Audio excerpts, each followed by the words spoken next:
stare at you, and then someone asks a question, and that starts it. But until that someone, this is what it looks like. So let's get it on. In the back there, huh? Yes. My question is... If you wouldn't mind standing, we'd appreciate it. Yeah. My question is, why Nashville? Why what? Why Nashville? Nobody else would take us.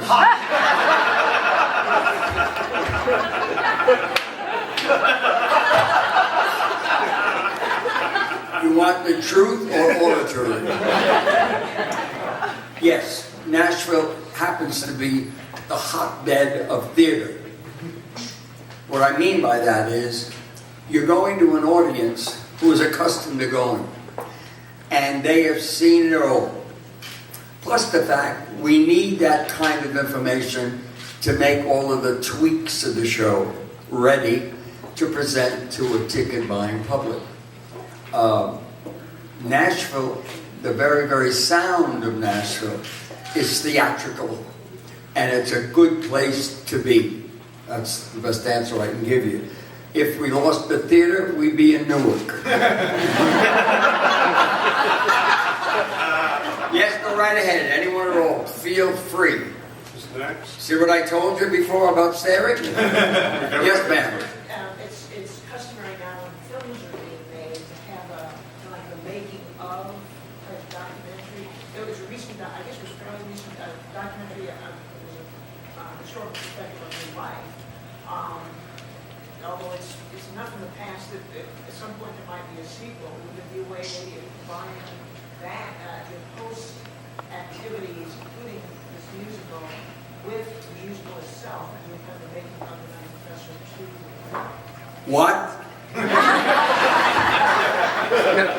Jesus Christ, you did a goddamn commencement speech. You want to get to the key factor? Just ask me the simple question. Speak up. I have to remind you, I'm 86 years old. I haven't heard anyone in almost 5 years. I've been doing Johnny Belinda, not knowing it. Go ahead, make your point, honey. Some version of behind the scenes actors. Do you want us to do that? I think be interesting. All right, I'll give it tremendous consideration. I'll say the lady that almost talked. You talk very softly. But that's what ladies are supposed to do.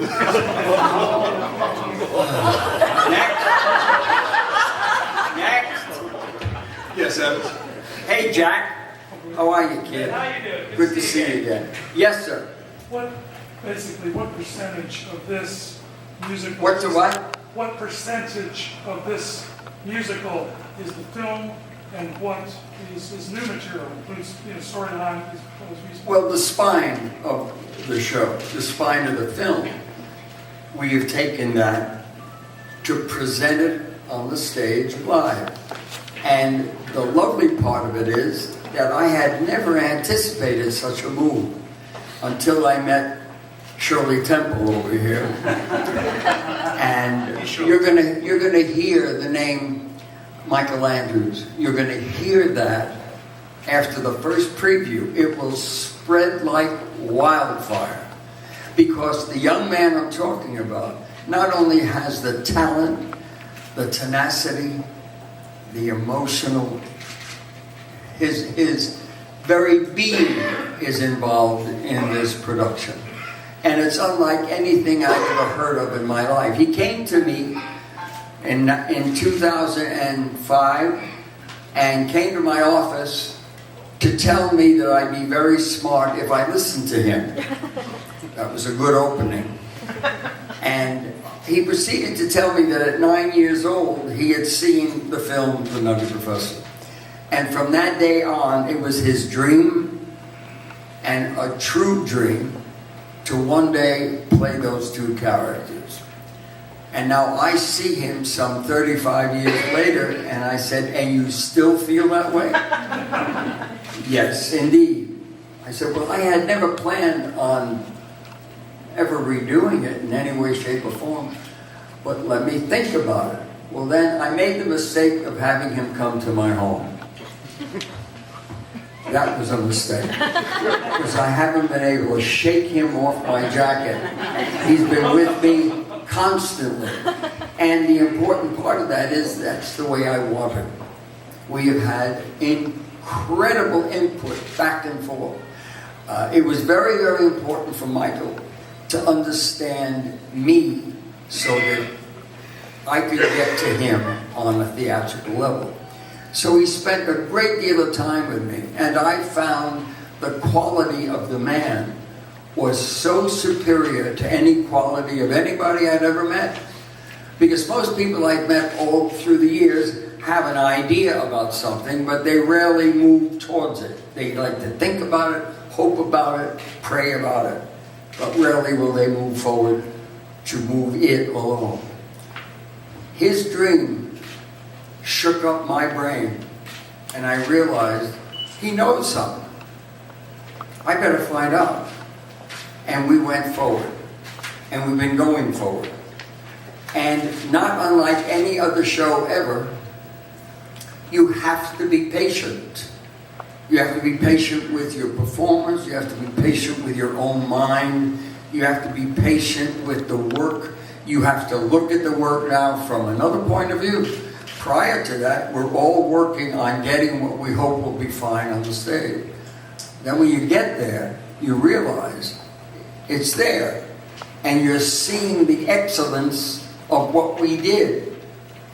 We, as the authors, never look at one another and say, hey, how was that? We just go straight ahead. And Marvin, who I hope will see, I've seen him twice in 4 years, so he usually has a gig every day. I think he works at McDonald's, very honestly, because he's always got a job and he's always running. But he gave us, along with Rupert, he gave us 19 songs, almost 20. And it's incredible to believe that they sat down and did it and then brought it to us. It's an incredible score. We're going to have a problem rising above it, or at least rise to the level that it's at. And the thing that's so important about this show for a ticket buyer is they're going to know in the first 3 minutes the involvement of that young man and the involvement of all of us. This is not just a show. To all of us, it's the life of a human being. And we are allowing him to show us what he wants to do for the world. And we take that, refine it, move him in the right places on the stage, and it's incredible. Particularly from my point of view. Because the first thing I said to Michael at my home that night was, we cannot use an impression of Jerry Lewis. We better not ever allow that to happen for a split second, because it becomes contagious, and all of a sudden you're doing a documentary on the life of this Jew. Now, 2, 3, 4. The thing that's so astonishing is that when you meet the creative people, they are already set. When I met Joanne Hunter, she talked to me like she had 9 numbers staged. I mean, she was so into it, so quickly. And the same thing, of course, for Marvin and Rupert. And then, of course, the kid follows this upbeat, positive, because I don't allow negative in my show, ever. I don't want to hear about someone that passed away. I'm not interested in Iraq. I haven't got the faintest idea what's going to be with atomic energy with Iran. I don't need to worry about that stuff. I got to worry about that he hit his mark. That's what I have to worry about. And the joy of this is that you have incredibly talented people in your show that are waiting for you to tell them what you want. It's a joyous occasion. And the excitement and the tenacity of it all will bring us to a place that will entertain and not be forgotten very quickly. Any questions? Yes, we have one over here on the right. Yes. I actually had a question for Mr. Andrew. When you're working with Mr. Lewis as a director, is it more like you're working with Julius Kelp or Buddy Love? Good question. I can't compare him to either one because he is just an original. And it's truly Jerry Lewis, the one and only. And we really approach those characters as separate entities from ourselves because that's really the only way you can approach them. But I have to say, just to comment on what Jerry's been saying, this experience for me, as you can imagine, for the past 7 years, has exceeded my dream that I had when I was a little boy of playing these characters. And I've had several moments, including the past 5 minutes or so, where it feels like an out-of-body experience. To say, pinch me is an understatement. To have a man who is my absolute idol become my mentor, and then my friend, and then hear him spew these accolades is a little surreal, and sometimes I have to kind of remove myself or I will spontaneously combust. So you have to forgive me for doing that from time to time. But anyway, to answer your question, we really explore the characters individually as if they are separate entities, and that's one of the most important things in this show, is to really keep them so separate. But there's times when, sure, we do a little Buddy Love back and forth, and we do a little Julius Count back and forth. And when you walk in the room during those moments, it's pretty zany. And until I get him to do Rabbi Magnin, I'm not satisfied. Thank you, Michael. Does he answer your question, young man? Pretty much. You want to meet later? Yes. Back in the back. Yes, back in the back. Yeah. Another question for Michael. What was it about the movie when you were 9 years old that just grabbed you and wanted you to go and shoot? It's one of those things that when you're 9, you don't analyze things and try to figure out why it grabs you. So I have to say, when I was 9 years old, it was a pretty innocent attraction to something that made me laugh, that, tickled me. But also, I think I did see myself in Julius Kelp, in being that guy who felt he didn't quite measure up to some of the other kids. And I also saw my dad a lot in Buddy Love, in that my dad was a real cool cat. And in his single days, before he met my mom, he was a swinger. His nickname was the Operator. So he had that whole swagger. But the most fascinating thing to me at that age, I was really into magic. I thought I was going to be a magician.